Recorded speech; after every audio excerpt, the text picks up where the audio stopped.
Welcome back to my channel. ಇದು ತುಂಬ ಈಸಿಯಾಗಿ ಯಾವುದೇ ಸಾಸ್ ಬಳಸ್ದಲೇ ಪಾಸ್ತಾ ಹೇಗೆ ಮಾಡೋದು ಅಂತ ನೋಡೋಣ.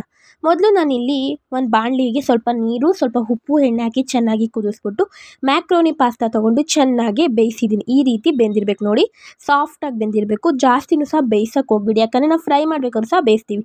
ಈಗ ನೋಡೋದಾದರೆ ಒಂದು ಬಾಣಲಿಲಿ ಸ್ವಲ್ಪ ಎಣ್ಣೆ ತೊಗೊಂಡಿದ್ದೀನಿ, ನೀವು ಬೆಣ್ಣೆನೂ ಸಹ ತೊಗೋಬೋದು. ನಂತರ ಸಾಸಿವೆ, ಒಂದೇ ಒಂದು ಎಸಳಷ್ಟು ಬೆಳ್ಳುಳ್ಳಿ ಸಣ್ಣ ಸಣ್ಣಕ್ಕೆ ಕಟ್ ಮಾಡಿ ಸೇರಿಸ್ಕೊಂಡಿದ್ದೀನಿ. ನಂತರ ಇದಕ್ಕೋಸ್ಕರ ನಾನು ಮೆಣಸಿನಕಾಯಿನೂ ಸಹ ಸಣ್ಣ ಸಣ್ಣಕ್ಕೆ ಕಟ್ ಮಾಡಿ ಸೇರಿಸ್ಕೊಂಡಿದ್ದೀನಿ. ಇದಕ್ಕೆ ಒಂದು ಈರುಳ್ಳಿನೂ ಸಹ ಸಣ್ಣಕ್ಕೆ ಕಟ್ ಮಾಡಿ ಸೇರಿಸ್ಕೊಂಡಿದ್ದೀನಿ. ಈ ರೀತಿ ಚೆನ್ನಾಗಿ ಗೋಲ್ಡನ್ ಬ್ರೌನ್ ಬರೋ ರೀತಿ ಫ್ರೈ ಮಾಡಬೇಕು. ನಂತರ ನಾನು ಇದಕ್ಕೋಸ್ಕರ ಒಂದು ಟೊಮೆಟೊನೂ ಸಹ ಸಣ್ಣ ಸಣ್ಣಕ್ಕೆ ಹಚ್ಚಿ ಸೇರಿಸ್ಕೊಂಡಿದ್ದೀನಿ. ಇದು ಸಹ ಸಾಫ್ಟ್ ಆಗಬೇಕು. ಸಾಫ್ಟ್ ಆದಮೇಲೆ ಇದಕ್ಕೆ ನೀವು ಸ್ವಲ್ಪ ಉಪ್ಪನ್ನ ಸಹ ಸೇರಿಸ್ಕೊತಾ ಇದ್ದೀನಿ. ನಾನಿಲ್ಲಿ ಬ್ಲ್ಯಾಕ್ ಸಾಲ್ಟ್ ಸಹ ಸೇರಿಸ್ಕೊತಾ ಇದ್ದೀನಿ, ಬ್ಲ್ಯಾಕ್ ಸಾಲ್ಟು. ನಂತರ ಇದಕ್ಕೋಸ್ಕರ ಖಾರದ ಪುಡಿ ಅದು ಸಹ ಸೇರಿಸ್ಕೊತಿದ್ದೀನಿ.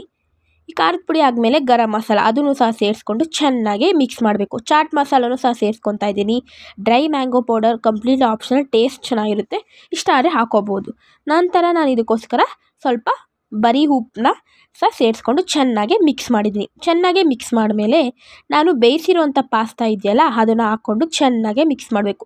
ಇದು ಮೇನ್ ಇಂಪಾರ್ಟೆಂಟು, ಚೆನ್ನಾಗಿ ಮಿಕ್ಸ್ ಮಾಡಬೇಕು. ಯಾಕಂದರೆ ಒಂದೊಂದು ಪಾಸ್ತಾಗೂ ಆ ಮಸಾಲೆ ಇಟ್ಕೊಳ್ಳೋದ್ರಿಂದ ಟೇಸ್ಟ್ ಮಾತ್ರ ತುಂಬ ಚೆನ್ನಾಗಿರುತ್ತೆ.